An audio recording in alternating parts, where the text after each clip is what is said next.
The Saudi journalist Jamal Khashoggi was murdered at his country's consulate in Istanbul on the 2nd of October. Initially, the government in Riyadh giving contradictory explanations for his disappearance. The kingdom's young ruler, Mohammed bin Salman, or MBS for short, must now deal with mounting pressure from some key Western allies.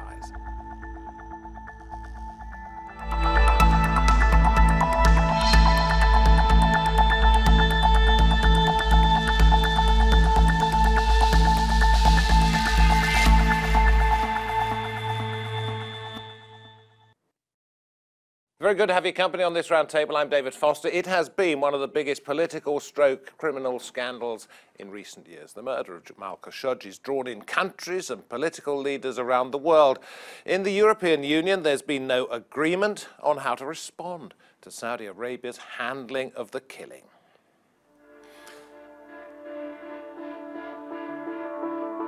Germany was the first EU state to ban arms sales to Saudi Arabia after Jamal Khashoggi's killing, but the move will only affect future orders to what is the country's second biggest market for weapons. Berlin has banned from the Schengen area 18 Saudis allegedly behind the killing. France and Britain have much deeper and lucrative trading relations with Saudi Arabia. Saudi Arabia bought more than $12 billion in French arms from 2008 to 2017. Macron dismissed calls from fellow EU leaders to ban arms to the kingdom as demagoguery. So with such divergence between Paris and Berlin, can the EU ever hope to achieve a unified stance on Mohammed bin Salman? Okay, let's get the conversation going. At the round table today, Andreas Krieg, Middle Eastern defence expert. We have Dr. Ian Black from the London School of Economics and former Middle East editor of The Guardian. And making up the trio, James Rogers, Director of the Global Britain Programme at the Henry Jackson Society in London. We're talking here about the European response to Khashoggi's killing. But when it comes to a unified Europe, are we really only talking about a number of particularly strong countries? Yes, I think the big three when it comes to arms sales particularly are Germany, France and the UK. All three of them have different foreign policies towards the Gulf. All three of them have different interests that entangled in the whole, not just the Khashoggi affair, but also particularly Saudi's involvement in Yemen. So their reasoning for dealing with Mohammed bin Salman are different. And I think all three of them divert. That's why they divert on how to move forward. All right, let's talk about Germany, because it was mentioned just there in the introduction about the fact that they want to ban arms sales. Well, we're talking about future arms sales, particularly with Germany. But there is a division of opinion within Germany about the state of mind even of Mohammed bin Salman. There's a famous story about a report commissioned by the German intelligence service, the BND, into bin Salman's state of mind. Now, like a lot to do with this story, we don't know how true it is. It was clearly leaked, but since bin Salman became the crown prince of Saudi Arabia, he has attracted a huge amount of attention and of course concern, which has been aggravated by to put it mildly, by the Khashoggi affair. So people are very interested in how it works, how he reaches decisions, the people around him. We've seen some light shed on that. So the German report is part of... And let's be blunt about it. The German report seemed to indicate that they thought he was unstable. A lot has been said about him. Saudis tend to speak privately about this rather than publicly, and especially since, of course, what happened to Khashoggi. He's an incredibly powerful figure who has consolidated his position since he became Crown Prince. Before that, of course, he was Deputy Crown Prince and Defence Minister and played a key role in the war in Yemen, which is another significant part of international attention. Perhaps we can get onto that in a little while, but let's talk about the German assessment of Mohammed bin Salman. Is this a view shared right the way across the German establishment, or just amongst the intelligence community, and perhaps not shared by Angela Merkel, or maybe it is? Well, it seems that it's shared by the intelligence community, but I'm not sure whether it's shared by the wider German establishment, and I'm not sure that it's shared by the wider European group of countries as well. I think they all have slightly different approaches on this, as the first speaker said. Okay, but in terms of the approach, how will this assessment of his character determine what the Germans do? Are they playing with eggshells here? Well, I mean, I've been to Berlin quite a lot over the last 2 months since the affair broke out. And so the conversations I have with people in the foreign ministry also depend on who you speak to. So there's one chunk of people, I mean, we probably have to generally say that the attitude towards Saudi Arabia and Germany is very negative on large. I mean, I think most people are quite critical of Saudi Arabia. They question the nature of that relationship. But there have been quite a lot of people recently saying, actually, Mohammed bin Salman is someone who can break the ice of basically idleness and lack of progress that we've been experiencing over the last 80 years. So maybe we should give him a chance. And there's been a lot of lobbying around that. So it's really comes down to how evil is he? Yes. And how much has he been involved? Yes. But then again, there is also this pragmatist view in Germany where people are saying maybe he's the only one who actually can break the stalemate and move the country forward. Would you agree with this, James, that perhaps he is the best hope for the future, or he was certainly seen as such, but now in light of the Khashoggi affair, there are more open concerns? Well, I think certainly there are more open concerns, and I'm not sure how this does well for Saudi Arabia's wider reputation in the major Western powers within Europe, particularly the UK, Germany, France.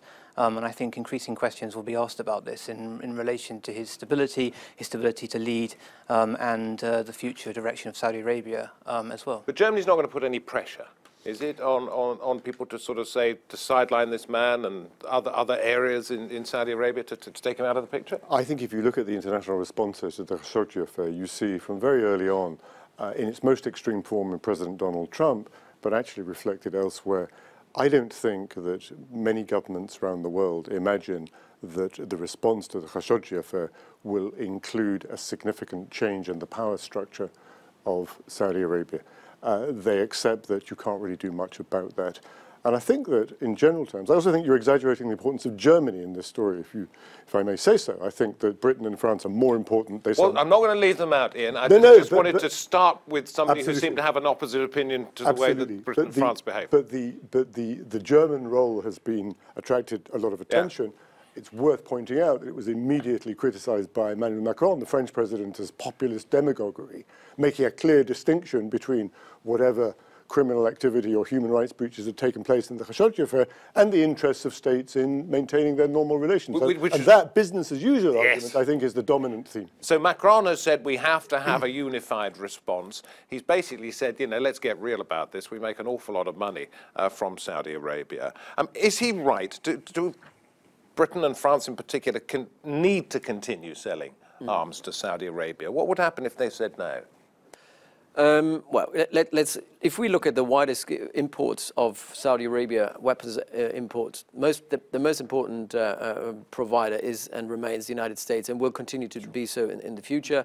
Britain comes second, but the share that Britain has is even in terms of percentage. If we look at the 110 billion that were pledged by the Saudis over the next 10 years, looking at Britain was just about 2 billion last year, which is a good year for British sales into Saudi Arabia. Still a small chunk of what the Saudis are buying from America, and then France comes after that, and Germany comes after that. So there's a lot of fluctuation in the way that the Saudis import arms from Europe. So Europe is important, but Saudi is not going to stop fighting the war in Yemen or stop going to do anything on the ground just because the Europeans are deciding not to sell arms anymore. But is this a fact? I mean, I know they get the hardware. You know, if they order some planes, they get the planes. If they order anti-ballistic missiles, they get, you know, that kind of weaponry. But they don't need it. They dump it. They leave it in the desert. So effectively, they are paying Britain, France, or whoever else it happens to be, just to keep nice. There's an argument that was set out in a report in the US just the other day that President Trump is wildly exaggerating the significance of what he described as the upcoming arms deals with the Saudis. The figure of, I think, $110 billion was forensically taken apart and shown to be far, far smaller in reality. Ditto the argument about the number of American jobs that rely on it. There is almost a knee-jerk reaction to defend these things, whereas I think what is at stake is a far broader strategic relationship that isn't just about arms sales. Saudi Arabia is the most important Arab ally of the United States at a time when President Trump has embarked on an extremely confrontational strategy opposed by all Europeans against Iran. So I think you've got to look at the wider picture to understand just why Trump in particular is rushing to defend what he called a steadfast ally just the other day, ignoring the findings of his own intelligence. So what are we going to see from Europe, if anything? Any suggestion of, as Macron puts it, you know, this joint approach, this unified response?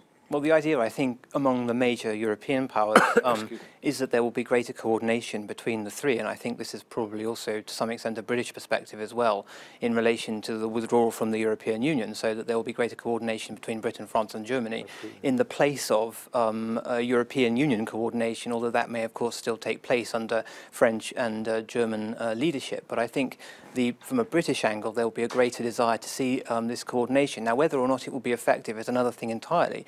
We've seen Europeans trying to shape politics in Ukraine and Syria, around the northern hinterland of Africa, but the actual success that they've had has been rather limited because they simply lack the means, and I think also to some extent the will, to actually make a difference and to understand what their interests actually are. Well, the strongest European statement, if I may say so, I completely agree with James, the strongest European statement on the Khashoggi affair came from what used to be called the E3, that's Britain, France and Germany. And that fits in with the, in my view, very sad story of Britain leaving the European Union, but still trying to assert its weight on the continent with its two most powerful allies who are still within the EU.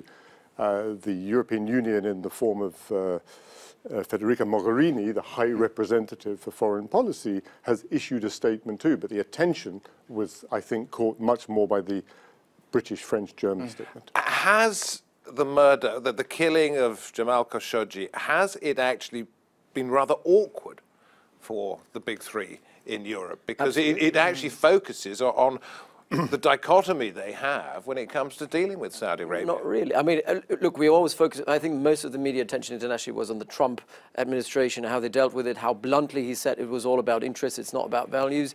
But my argument is Europe is not much different when it comes to that. And they're always saying as well, I mean, you know, it's a balancing act between our economic interests and our values.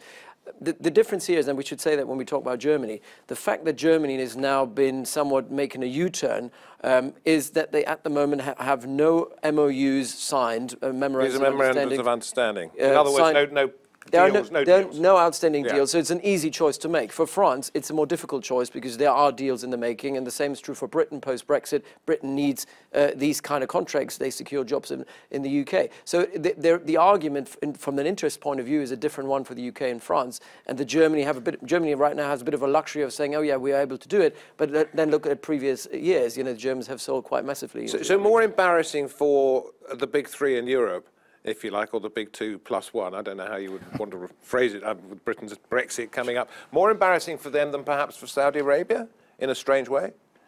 Well, I think it's been enormously damaging to Saudi Arabia. I mean, I think we can't just dismiss that. I mean, really interesting. I think just today, Mohammed bin Salman is visiting Tunisia. Interesting. Why Tunisia? Why do I single that out? Tunisia is arguably the only country where we used to call the Arab Spring had any sort of success at all. There are demonstrations in Tunisia against him. That's not going to happen, I think, in any other Arab country at all. So actually you have a reflection of significant political change in one country which doesn't accept the broader consensus of all Arab governments that this man is beyond criticism. But discomforting for Saudi Arabia. Where does the long-term damage, as you referred to it, and we have an increasing British and French commitment to the security of the Gulf in relation to Bahrain, the UAE, Oman, and so on and so forth. But on the other hand, we have a desire to see political change in many of the region's countries. And you can add to that the movement of Russia and China into the region as well. And it makes an already a powder keg increasingly combustible. I suppose what I'm trying to drive at is anything really going to change? No. But here's another thing. We talk about Khashoggi, and yes, it is a tragedy, but there's this whole debate of, you know, thousands of people dying in Yemen. It's statistics, and this is a particular tragedy. Let's look at how But I sort of understand that, because this actually was a focus on one particular person who was relatively well known, which in turn then refocused the light, albeit temporarily, on what is happening in Yemen. So I didn't get this idea that we shouldn't be talking about that. This is what we should be talking about. I think we shouldn't forget that France and Britain are very much engaged in this war in Yemen. They are providing strategic, operational, and sometimes tactical support. The French are providing naval support for the UAE. I mean, for them, they are complicit in that war, i.e. they couldn't be as hypocritical and actually criticizing. They're trying to, but standing out there and say, oh, we don't want you to do that anymore. So I think that is something we need to factor in. Go on. Say whatever you want to say. Then I've got a slightly sort of off-beam thought. I think that there are signs, and there were signs before the Khashoggi affair, that the British, French, and the American attitude towards the war in Yemen was starting to change. I mean, it's important to point out that there is a UN resolution that authorized the Saudi-led coalition to intervene in Yemen. Okay, now.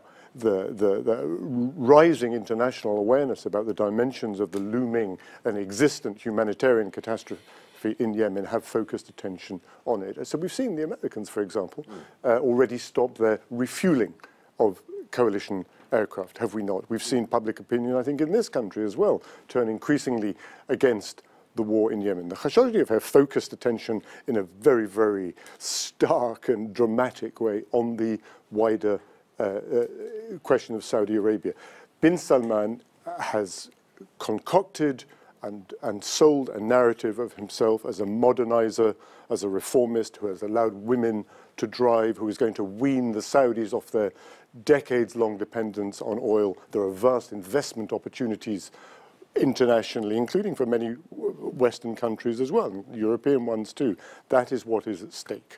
Was Britain, and by extension perhaps other countries in Europe, reminded of the indebtedness it has, in a sense, to Saudi Arabia by the jailing by a Saudi proxy in the United Arab Emirates of this supposed MI6 agent? Was Britain reminded then that these countries, Saudi Arabia, UAE in this case, can act and can hurt, and is still prepared to do so?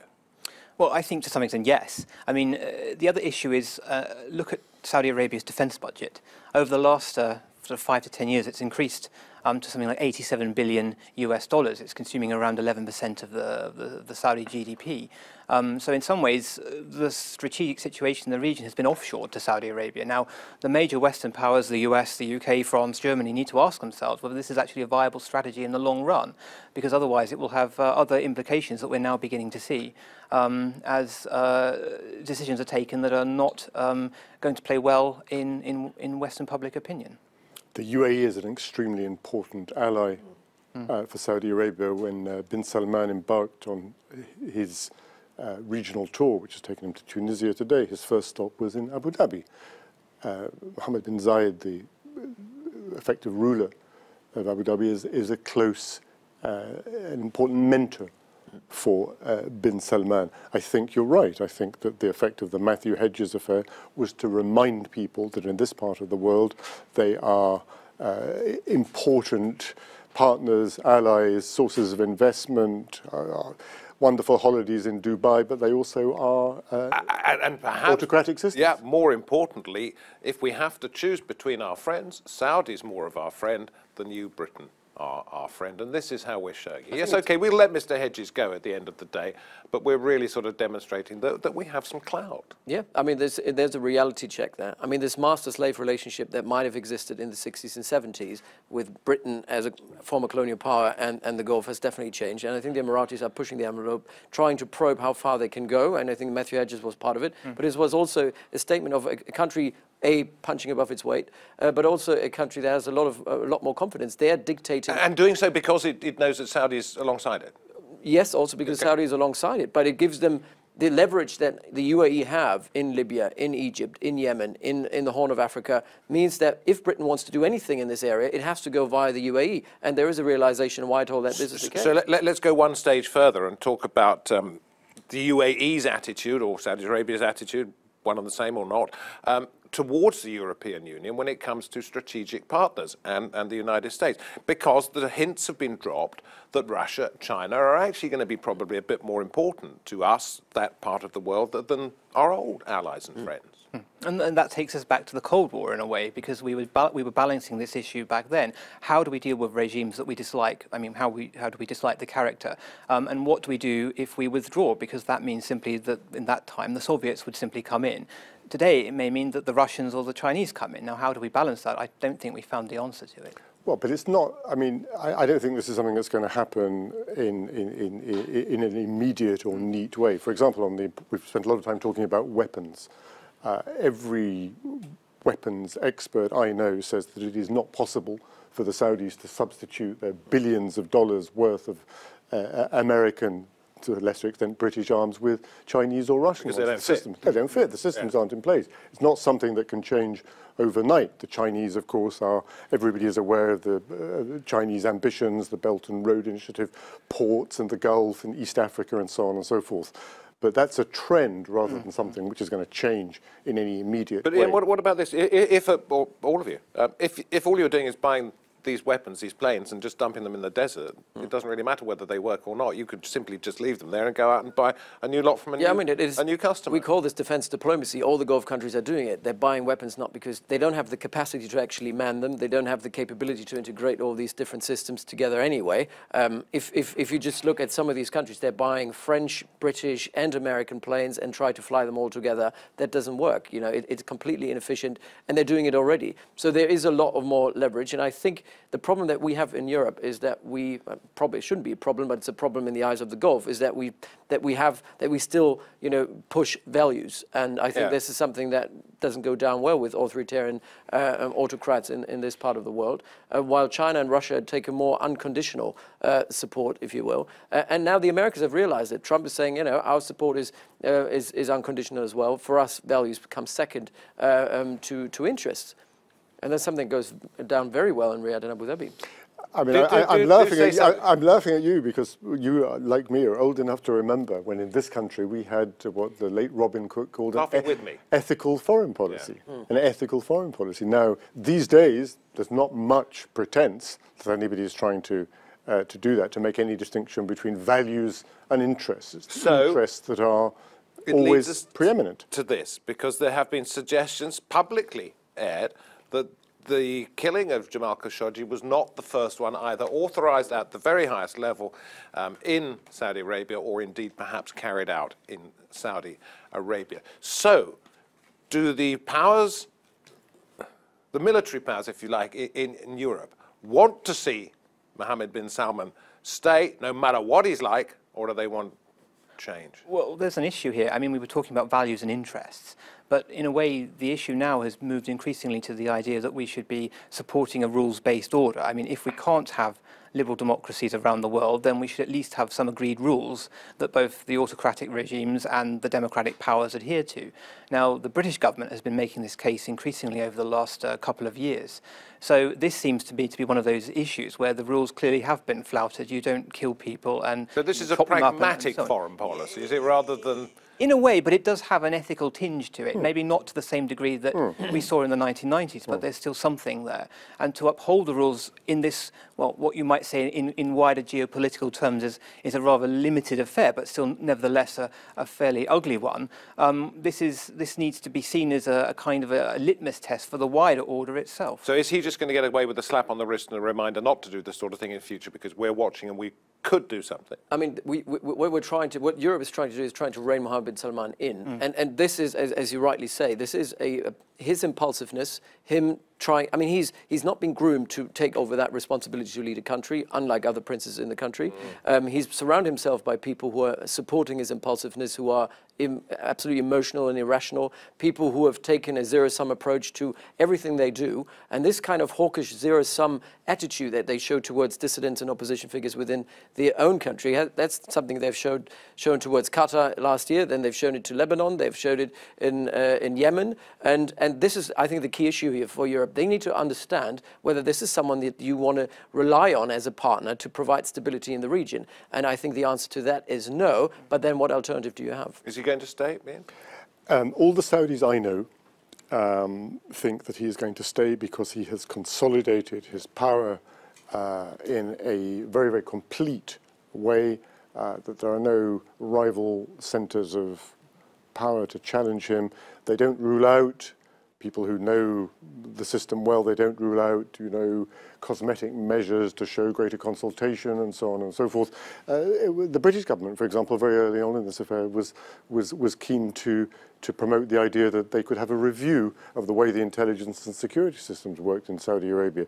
But who was appointed to head that committee? Mohammed bin Salman himself. So I think everybody understands there are limits to what you can do. I haven't yet come across anybody whose expertise I value who thinks that bin Salman is on the way out because of this affair. Very quickly, James, to the long-term benefit or detriment of the region and the world as a whole, he will stay? I think to the long-term detriment, but again, like the others, I cannot see how he will be dethroned from his position at the current time. Will he be kept in place perhaps just because they wouldn't want to lose face at some point, or will he always be the power? Well, we can't predict what will happen in the future. I mean, all the time things happen that we simply cannot foresee, but nevertheless, it seems that he's here to stay for the time being. Fascinating. Listen, thank you all very, very much indeed. It remains to be seen what action will be taken, whether it actually has any effect. But thank you very much for kicking around all of those ideas. And thank you very much for watching. This has been Roundtable from me, David Foster, but more importantly, from the team that pulled all this together and from my guests and to you. Thank you very much. We hope to have your company next time. Bye-bye.